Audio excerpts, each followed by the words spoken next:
ఈ మధ్య కాకినాడలో నాకు అత్యంత ప్రాణ సమానమైనటువంటి మిత్రుడు, అతన్ని ఆ గుండె ఆపరేషన్ చేయడానికి థియేటర్లోకి తీసుకెళ్లారు అని చెప్పి డాక్టర్ గారు నాకు నా ఫోన్కి మెసేజ్ పెడితే, ఆయన్ని రక్షించుకోవడం నా చేతిలో ఉంటుందా? ఆ పరదేవత రక్షించాలి. పసుపు నీళ్లతో కనకమహాలక్ష్మి అమ్మవారికి అభిషేకం చేశా సమయంలో. తిరిగి వచ్చాను, శుభవార్త విన్నాను.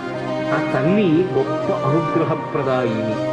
ఆ తల్లి ఏమి ఇవ్వలేదు, ఏదైనా ఇస్తుంది. పట్టణంలో కనకమహాలక్ష్మి అమ్మవారు ఒక చెయ్యి తెగిపోయి ఉంటుంది అమ్మవారికి. మరి ఆవిడ ఎంత అనుగ్రహమూర్తి! అసలు ఈ మార్గశీర్ష మాసంలో విశాఖపట్టణంలో కనకమహాలక్ష్మి అమ్మవారి యొక్క దేవస్థానం ఇసకేస్తే రావడం, అంతటి అనుగ్రహప్రదాయిని. ఆ తల్లి పాదముల దగ్గరికి వెళ్ళి నమస్కరించాలి తప్ప ఆవిడ అనుగ్రహించలేనటువంటి విషయం లేదు.